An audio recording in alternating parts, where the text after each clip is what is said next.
তোমাকে খুঁজে খুঁজে আমি হয়রান হচ্ছি, আর তুমি এখানে? তোকে বললে তো তুই আমার সঙ্গে নিতিস না, তাই অন্ধকার থাকতে থাকতে উঠে এখানে এসে বসে আছি। মা, তুমি তপন স্বপনের মা, তুমি ওদেরকে ছেড়ে যাবে কেন? আমি বুঝি শুধু ওদেরই মা, তোর মা নই? মা, আমার সঙ্গে তোমার এইভাবে চলে যাওয়াটা ঠিক দেখায় না। ওরা ভাবে যে আমি ওদের মাকে ছিনিয়ে নিয়ে চলেছি। ওরা কি ভাবলো না ভাবলো তাতে আমার বয়েই গেল। তুই ওঠ তো, আমি না গেলে তো দেখাশুনো করবে কে? আমাকে দেখাশোনা করার জন্য তো ওখানে তপতি দিদিমণি আছে, তাছাড়া আরো অনেকে আছে, কিন্তু এখানে তপন স্বপনকে দেখাশোনা করার জন্য তুমি ছাড়া তো আর কেউ নেই মা। ওদের কথা ছাড় তো, ওরা কি একবারও খোঁজ করেছে ওদের মা কোথায় গেল? দেখ গিয়ে, ওরা বোধহয় আবার ঘুমিয়ে পড়েছে। না মা, তুমি ওদেরকে ভুল বুঝছো। দাঁড়াও। তপন, স্বপন। যারা তোকে বাড়ি থেকে বার করে দিল তাদের আবার ডাকছিস কেন? উঠে আয়। এ কি, কখন তো বাড়ি থেকে বেরিয়েছিস, এখনো যাসনি? আমাদের ডাকছিলি কেন? শোন মা আমার সঙ্গে যাবেন বলে অটোতে উঠে বসে আছেন, যা তোরা মাকে নিয়ে ভেতরে যা। এসর, মা মা নেবে, এসো। আপন ছেলেদের ছেড়ে তুমি সৎ ছেলের সাথে চলে যাবে? ঠিকই বলেছিস, আমি তোদের মতো অসৎ ছেলেদের ছেড়ে আমি সত্যিকারের সৎ ছেলের সঙ্গে চলে যাব। তোরা যা, অমন দেবতুল্য দাদাকে তোরা তাড়িয়ে দিয়েছিস।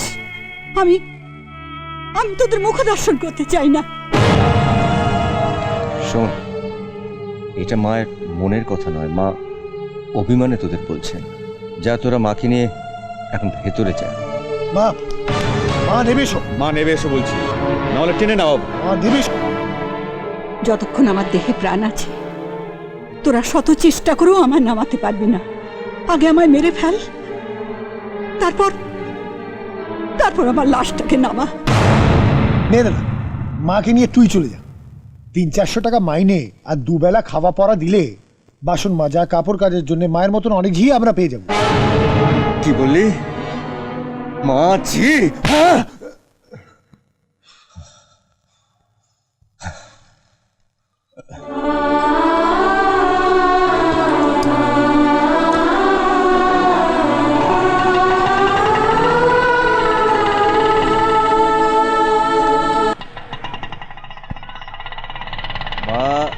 এই হচ্ছে আমার অনাথ আশ্রম।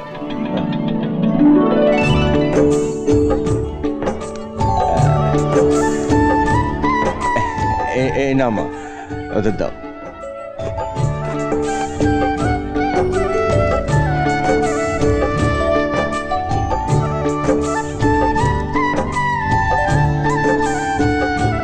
কি গো মা, কেমন লাগছে?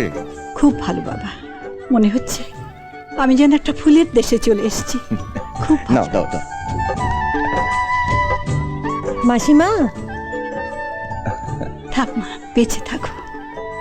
মা, এই হচ্ছেন তপদিদি, এই আশ্রম দেখাশোনা করেন।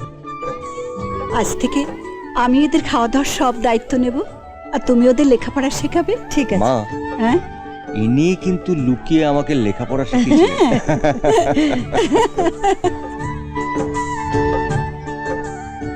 গুরু, অটো চাবিটা একটু দাও না, ভিতরে একটা চক্কর মেরে আছি।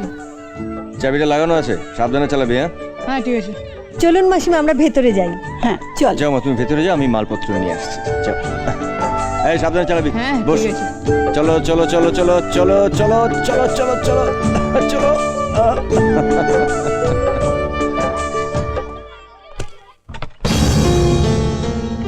আরে ঝিলিক দিদিমণি, আপনি? আসুন আসুন, ভেতরে আসুন, আসুন।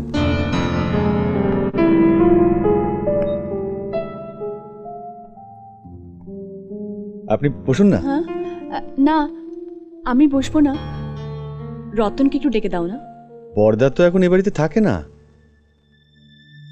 থাকে না মানে? হ্যাঁ, আমরা আপনার বাবাকে কথা দিয়েছিলাম, ওনার সাথে হাত না মেলালে দাদাকে আমরা একদম টাইট দেবো। তাই আমরা আমাদের অটো চালক বরদাকে বাড়ি থেকে দূর করে তাড়িয়ে দিই। ও মাকে নিয়ে চলে গেছে। হ্যাঁ হ্যাঁ, তোমরা রতনকে তাড়িয়ে দিয়েছো? একরকম একদম গলা ধাক্কা দিয়ে বাড়ি থেকে বার করে দিয়েছি।